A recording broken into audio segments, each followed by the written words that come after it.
Okay, welcome everyone to this is our 9th Zoom class. Wow, it's been a lot of weeks.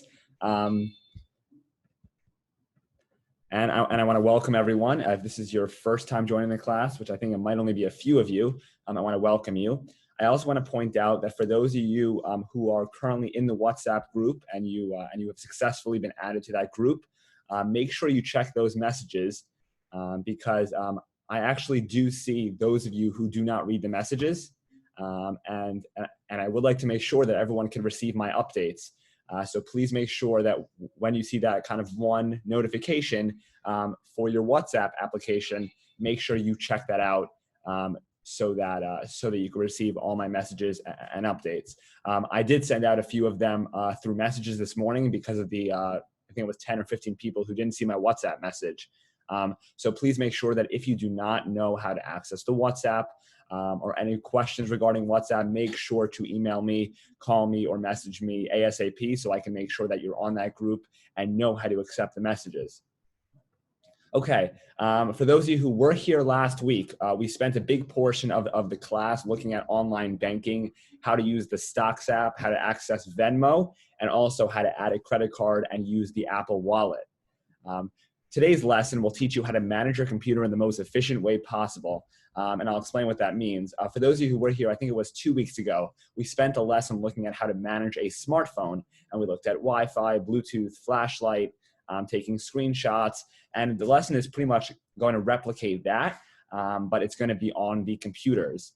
Okay, and for those of you who do not have a computer or you're currently on the phone, don't worry. This is something this is a lesson that you could just listen to and use in the future. Okay, so this lesson will circulate around 10 tips. That's what I'm going to call it, 10 tips, 10 kind of cool things that you could do on the computer. And they're all hopefully going to help you do different things. They're all for different reasons. Okay, so the first thing we're going to start with is the recycle bin.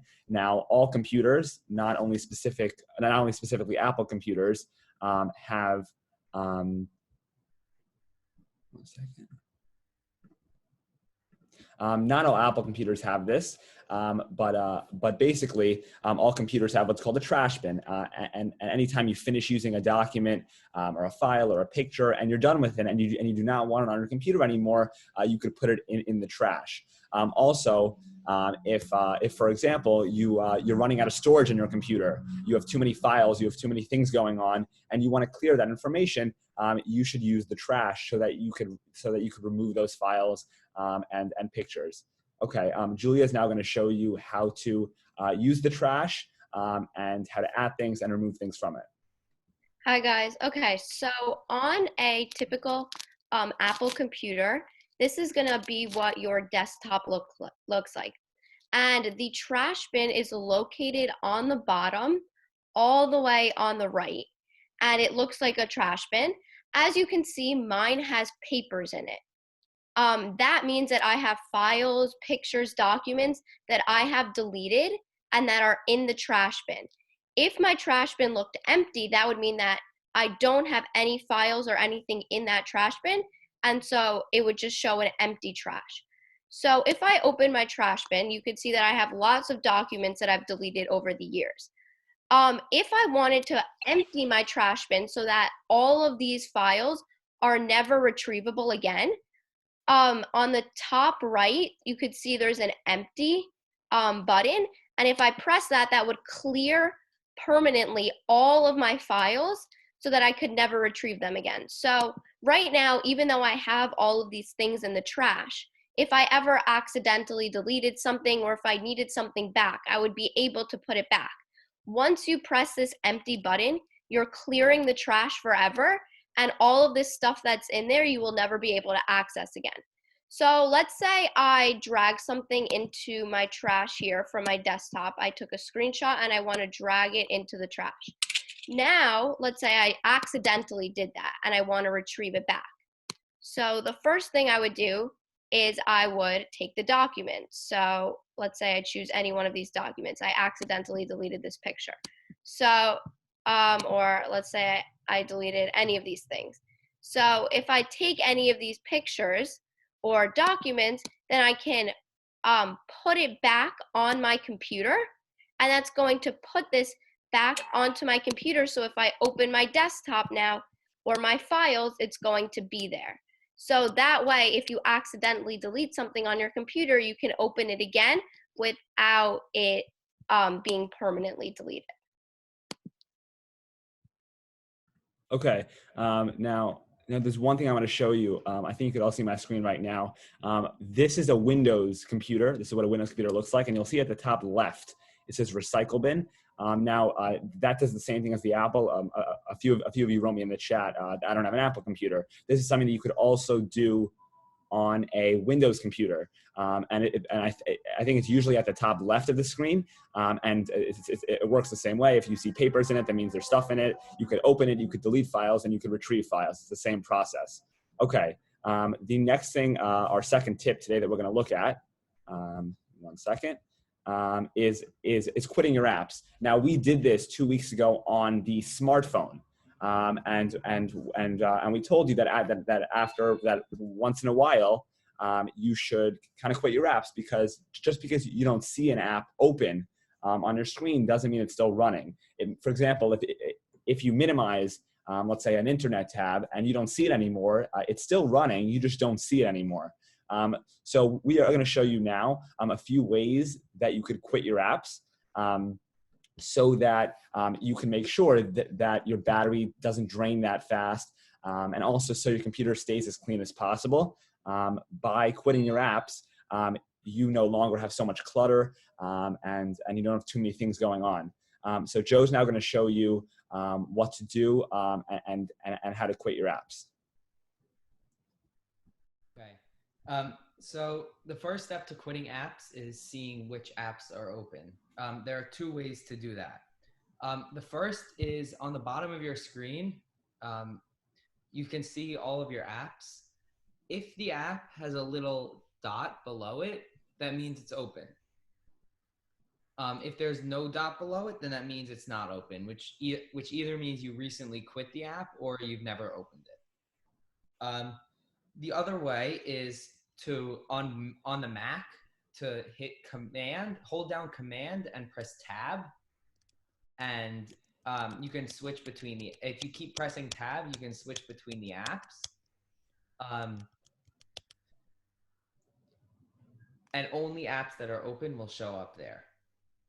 So how to quit an app? When you quit an app, the easiest way to do it is just to hold down Command and then press Q, and that app will now be quit. Now I just quit Messages, so if I look back on the bottom, I see that Messages now has no dot. The other way, if I want to quit WhatsApp, is on the top left, I see the apple, I see the apple, and then right next to the apple is going to be the name of the app. So if I put my mouse right over that and I scroll down, you could say quit WhatsApp. And if you press that, then that app will quit. There's actually one app that you can't quit, and that's Finder. The reason you can't quit Finder is because Finder, within your Finder is the desktop. So if you quit Finder, you would just be staring at a blank screen. Great. So Finder is where everything on your computer is kept. So if you don't have Finder open, then you actually won't be looking at anything. You'll just be looking at a black screen. So Finder will never allow you to quit Finder. So when you try and quit your apps and you keep clicking Command Q on Finder, it won't work. But all the other apps you should quit maybe at least once a day or once a week, occasionally, so that your computer is as clean as possible. Yes, Audrey, do you have a question? Oh, yeah. I have 2 questions. We're dealing with a different kind of desktop, not an Apple. How do we empty our trash? I know. So here, I'll put back the screen I had before. 1 second. To empty your trash? Here you go. You should see at the top left or somewhere on your screen that icon over there, which is recycle bin below it. that is what the trash bin looks like on the Windows. And if you right click on that, you should see an option that says empty. Or if you don't see that, you could also open the trash and empty it from there. I think if you're using the Windows computer, it should look something similar to this. And you should be able to right click on that and empty the trash. How about on a phone? Phone is very easy. There's a garbage can at the bottom. How about on my iPhone? I'm getting notifications from, I guess, the Apple that I'm almost out of storage. And I keep deleting things from my phone, but it stays on the phone, obviously, in whatever the delete can is. So when you like on your phone, let's say you delete a picture, there is no like trash. Once you delete it, it's deleted. There is a folder with regard to pictures called recently deleted, and for 30 days after you deleted the picture, it will still appear there. And you can empty that out occasionally. You'll find that inside the Photos app in a folder called recently deleted. But with files and other documents, as soon as you click on that delete button, it's gone. There's no like separate trash on the phone. Also, if you're quitting apps on your computer, on a Windows computer, you are going to use the button Control instead of Command. So it'd be Control Q, not Command Q. The Command Q only works on Apple computers. That I was going to add. That was my second question. I don't know what an app is on our desktop. So, for example, your email, Microsoft Word, messaging, notes, reminders, the calendar, like all those little kind of icons you can click on. Okay. Okay. So the third thing that we are going to look at is the Notes app. Now, your computer comes with a space to take notes. And it actually, it's very helpful because it's an organized way to add short kind of reminders and notes. This is the same app that we looked at on the phone. It's very similar. So you should be familiar somewhat with the interface of this. This app is also accessible on your iPhones.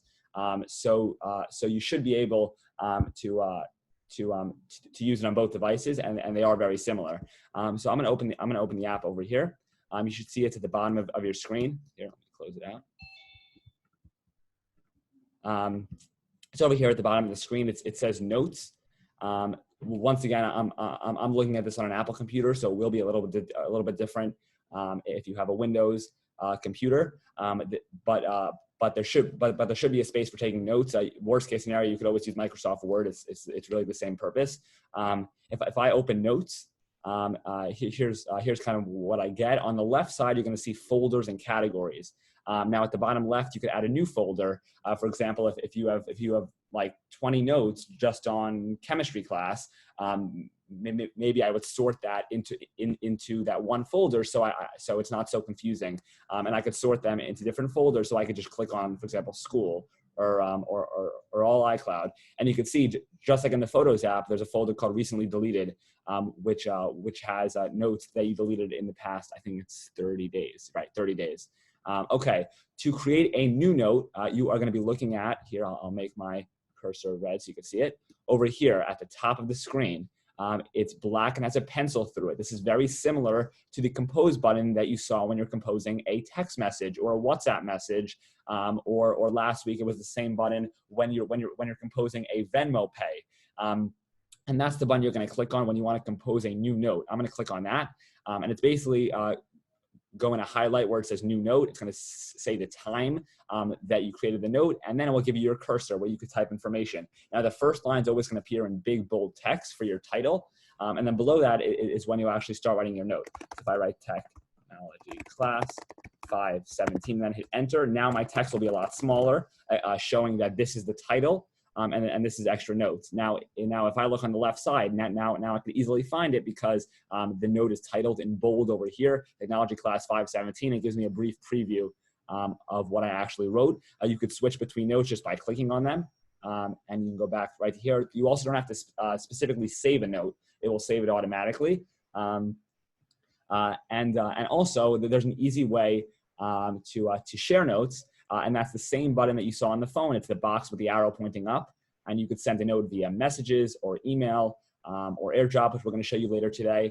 And you could also add it to one of your reminders. And this is a very easy way to share notes. Now, I want to point out, I'm not going to show you how to do this because I don't think that it's so helpful, but to the left of that button, there's a little kind of profile picture with a plus. And basically what that means is that you could share this note with someone else. And the way that differs from this button is that more than one person can be on this note document at one time. Versus sharing it, you're just sending them the information and they have their own document, you have your own document. But basically this button is called the collaborate button. If any of you have used Google Drive before, it's the same way that you could have many people on one document editing one document at the same time. And that's what that collaborate button does. You could add any people who do have iPhones. And then if you look on the left side here, the last thing I want to point out to you is this lock button. Now, if a lot of people keep like their passwords on a notes tab in their phone, so I would recommend locking that app. And basically what that means is you can set a password. So if I click on the lock and click lock note, it will ask me to either put your finger on the Touch ID or type in your password, and then now it's now locked. And the way you know it's locked is that on the left of it you'll see kind of an unlocked version of it.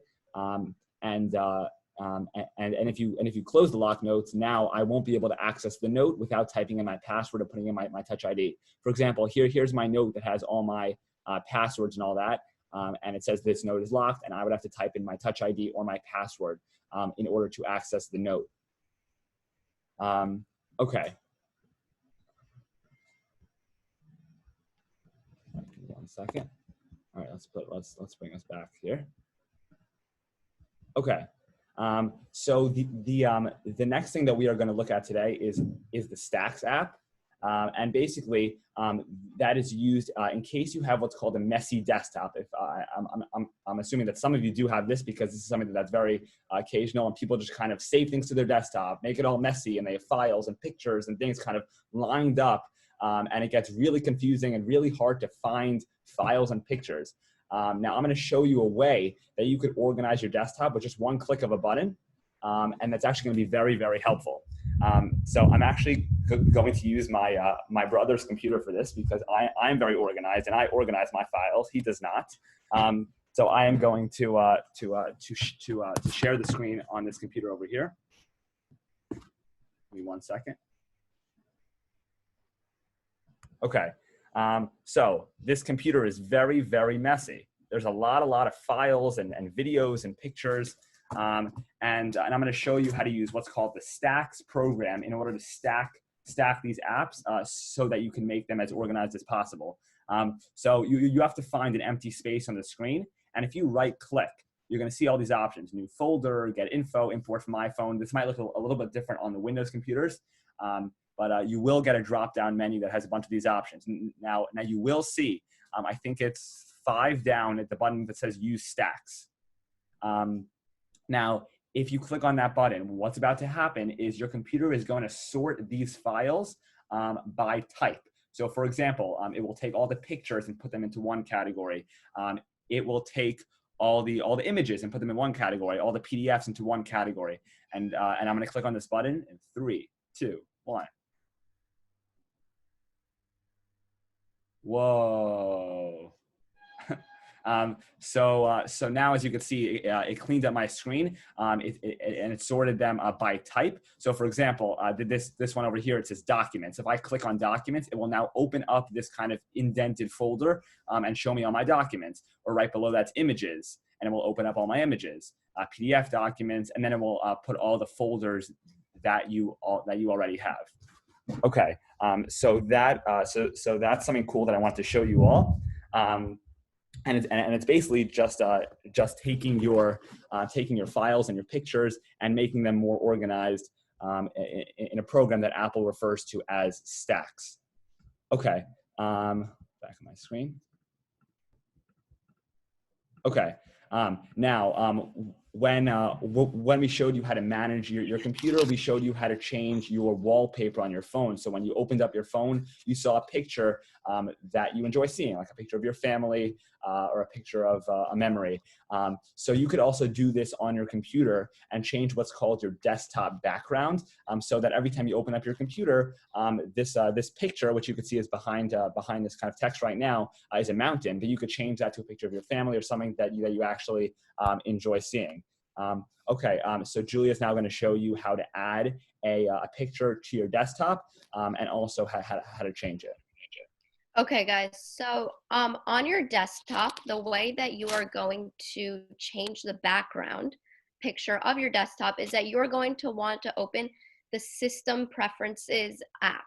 And this looks a lot like the Settings app on an iPhone. It's the same picture.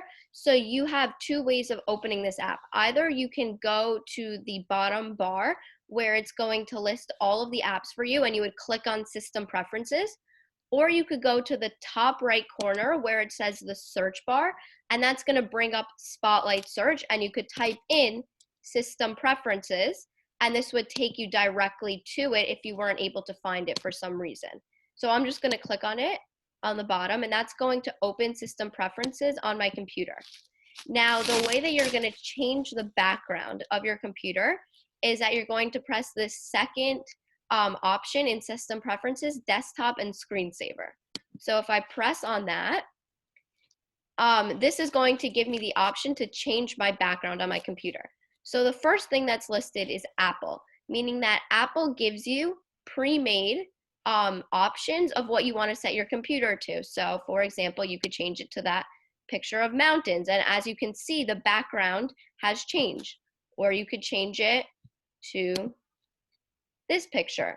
And so these are all very pleasing pictures that Apple has made for you that you could change. As you could see, mine was originally this one that Apple has chosen, or you could do any of these blank colors.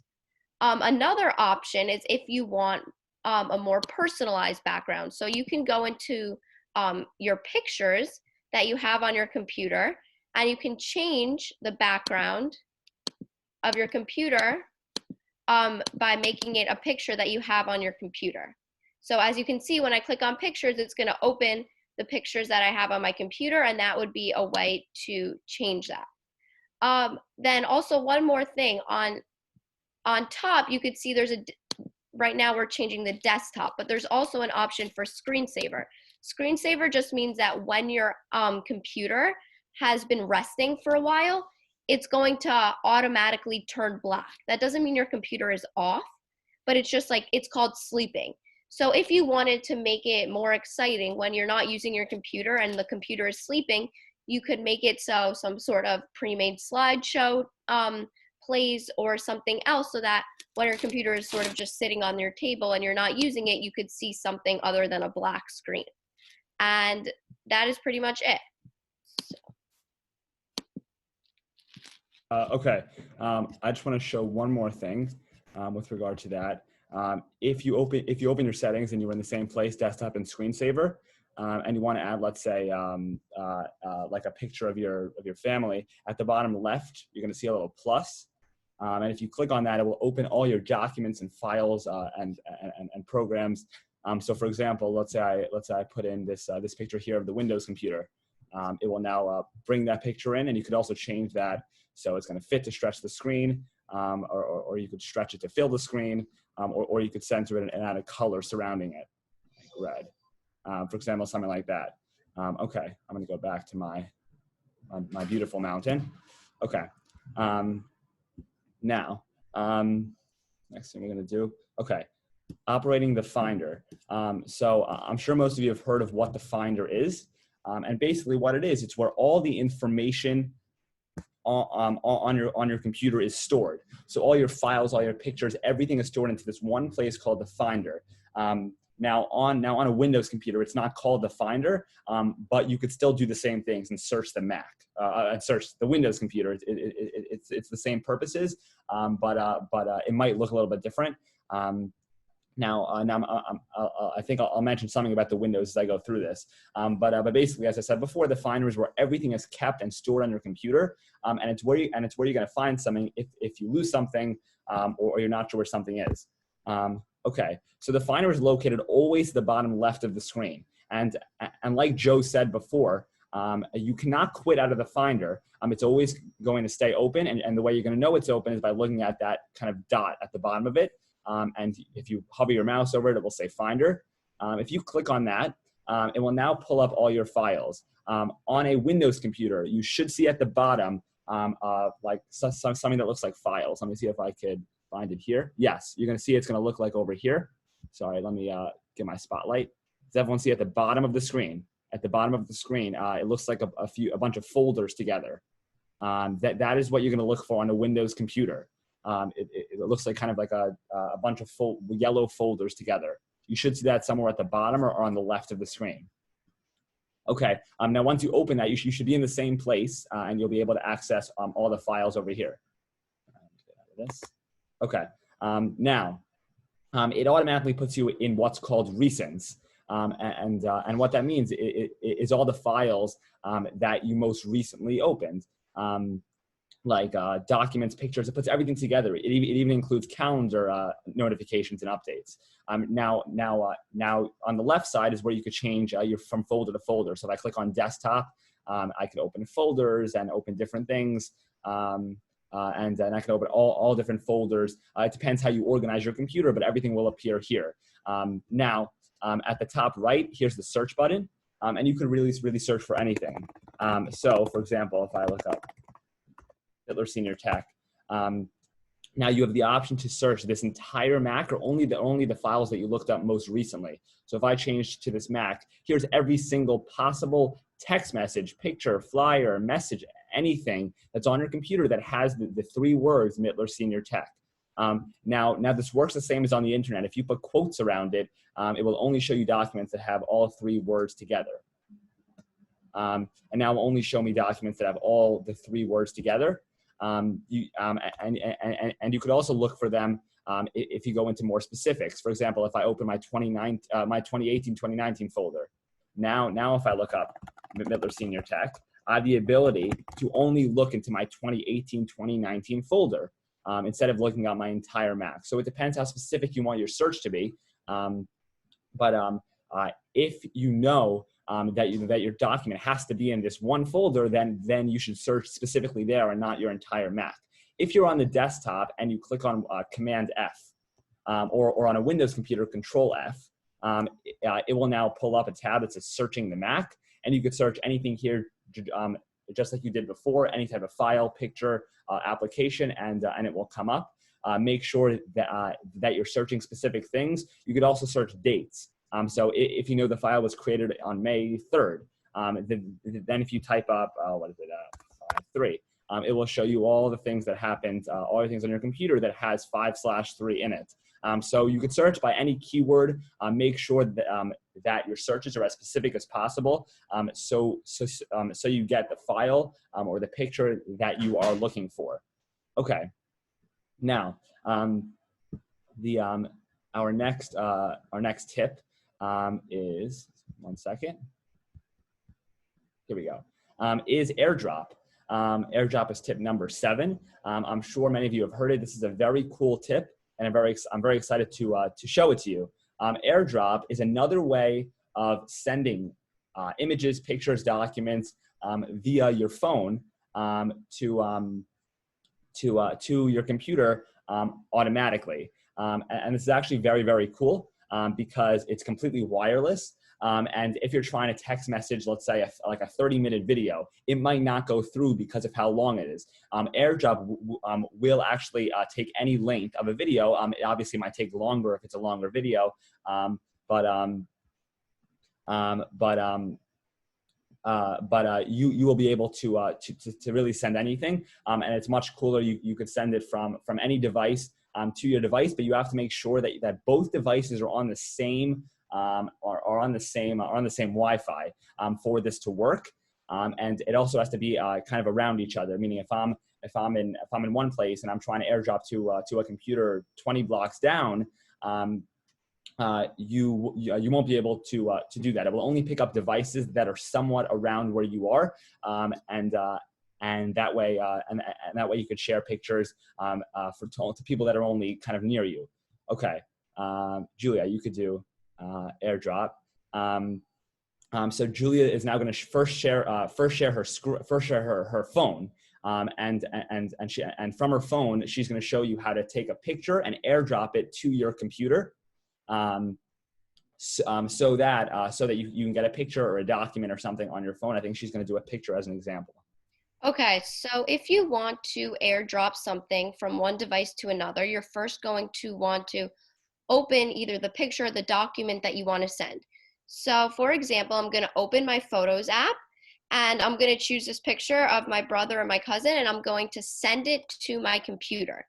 So the way that you send anything from one device to another is you're going to press this button on the bottom left corner that has a box and an arrow, and then you are going to get a series of options of what you want to do with this picture. So you can either text it to somebody, email, AirDrop, copy it, print it, and so right now I'm going to AirDrop it. So if you see here on the left, there's the AirDrop icon, and if I click on that, it's going to give me the option to AirDrop this to my computer.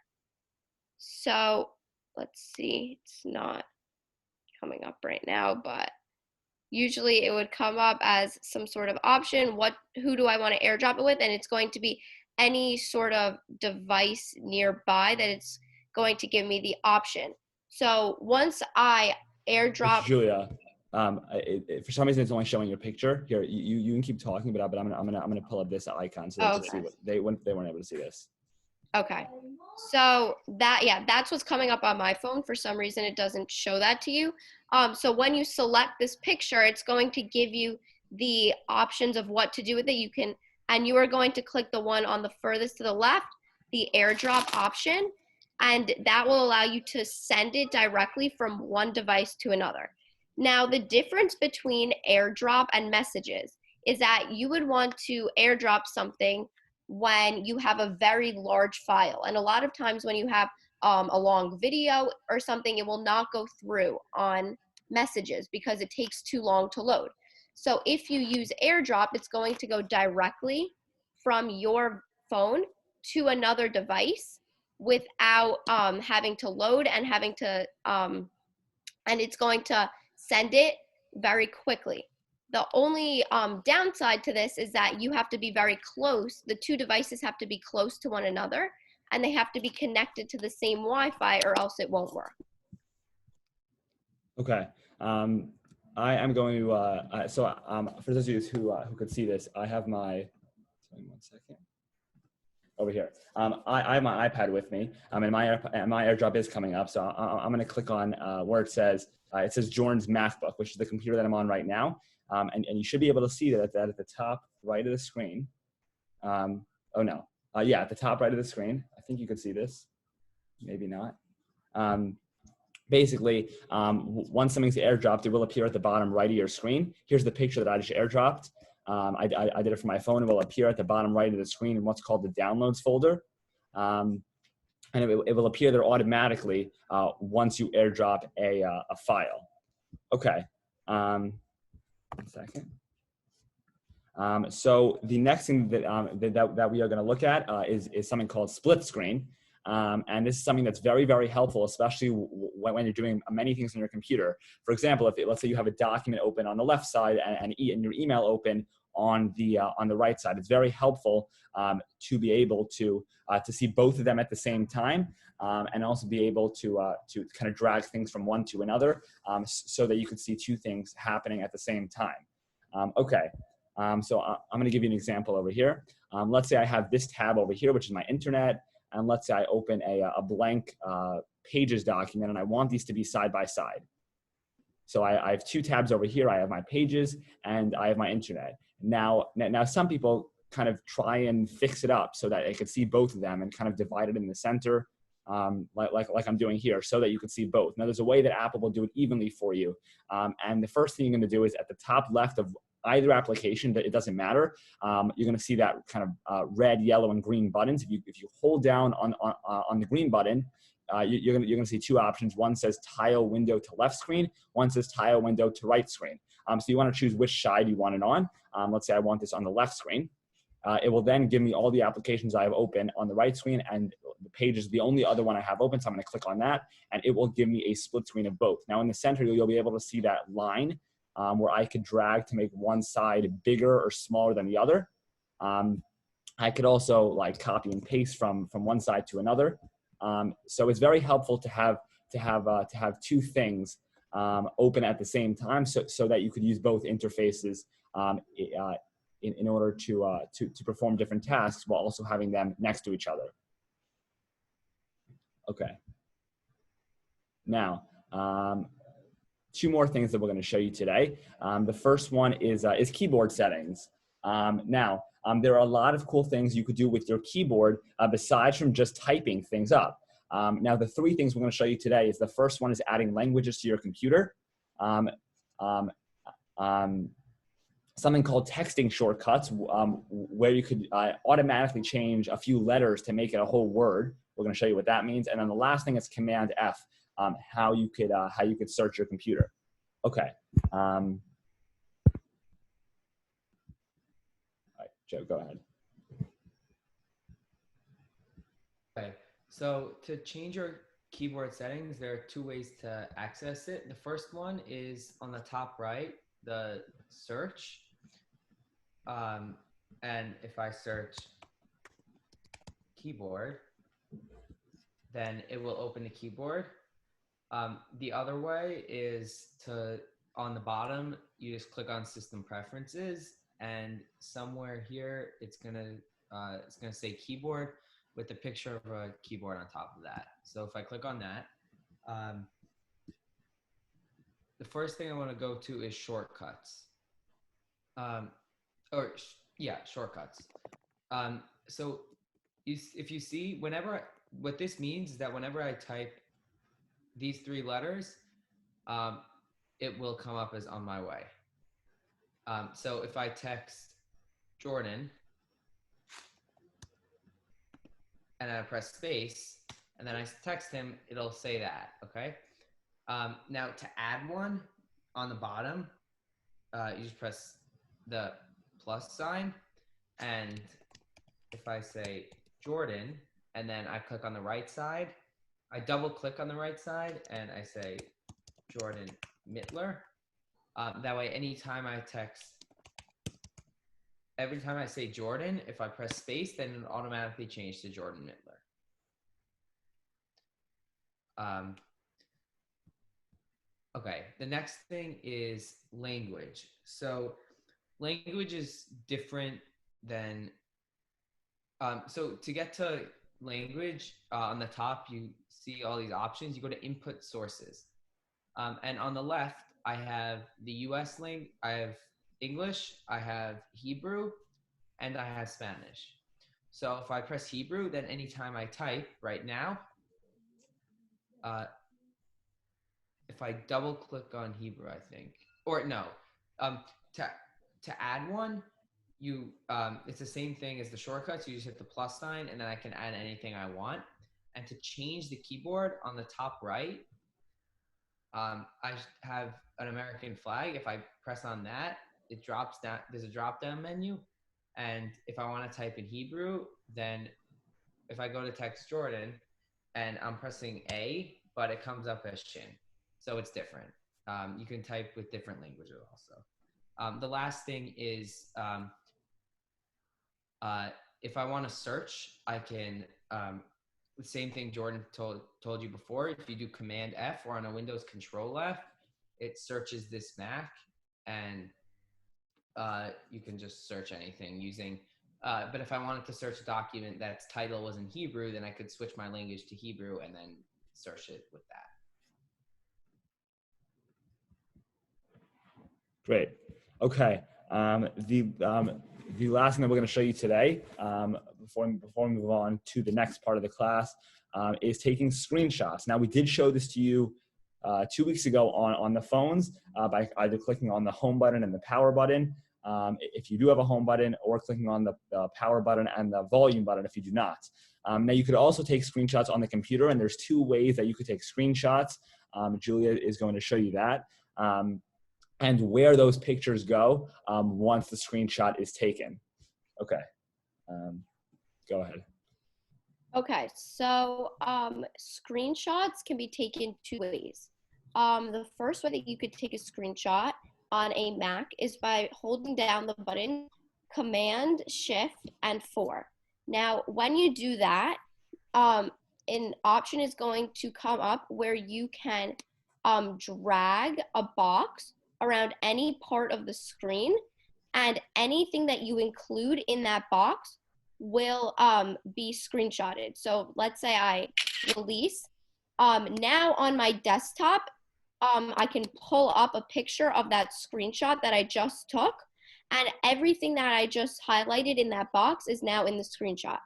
All screenshots are directly saved to the desktop, and they're given some sort of name, but you can also rename them by right-clicking on the picture, and you can rename that file so that if it's actually an important picture, you are able to access it. The second way to screenshot something is by pressing Command Shift 3. Now, if you press Command Shift 3, everything that is on your desktop will be screenshotted. So the difference between the two is when you press Command Shift 4, you are only taking a picture of what you highlight in this box. But when you press Command Shift 3, you are taking a picture of the entire desktop. So it's as if I highlighted everything, but you don't need to do that, because when you press Command Shift 3, it's going to just take a picture of everything that was on my desktop. So now I can open this picture, and this actually has a picture of everything that was on my desktop, including the zoom. And so you can use either option when you want to take a picture of something that you have on your screen.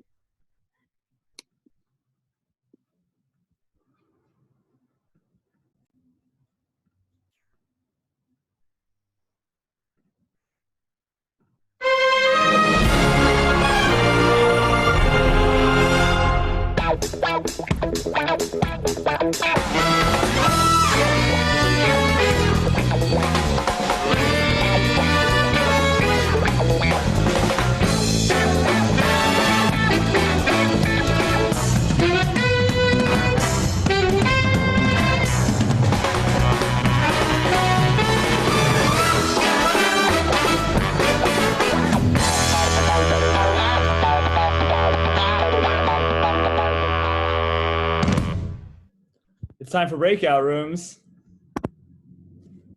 Okay, so for those of you who have not been in the class before, or have no idea what I'm talking about, I'm going to give you the last kind of few minutes to do what we did in class today, exactly what we did in class today, and actually use that in order to make sure that you fully kind of mastered what I taught today. And basically, if you don't know what a breakout room actually is, everyone's right now in what's called the main session. Everyone's in one location in one Zoom room.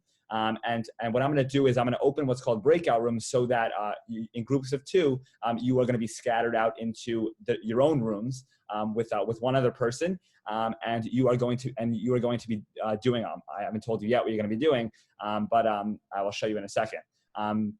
Once you join the room, you want to unmute yourself so that you can hear yourself, and so can the other person. I would recommend turning your video on so we can see you. Also at the bottom it will say ask for help. If you have any questions, please click on that button. 2 more things. At the end of the breakout session, you're going to get a notification that says I have 30 seconds left. And you can return back to the main session from there. To join the breakout room and to leave the breakout room, you're going to see a button pop up in the middle of the screen that says join or return to main session. And that's what you're going to click on. I'll show you what to do that soon. I sent out a picture of this document this past week, and I told you to print it or have it accessible during this class. If you do not have this printed out, please go ahead and either take a screenshot if it's on your phone, or take a picture of this handout if it's on your computer. I'm going to give everyone 20 seconds to take a picture of this sheet, or to take a screenshot of it if it's on your phone. And also you could do that now because now you know how to do that if it's on your computer. I'm gonna give everyone a few more seconds to take their picture so that they have the document for the breakout rooms. Now during the breakout rooms, you could write the answers down on a separate sheet of paper if you didn't print it out, so that you have the answers. And when we get back into the main session, I'll go over the answers quickly. Okay, I'm gonna give everyone 5 more seconds to take the picture.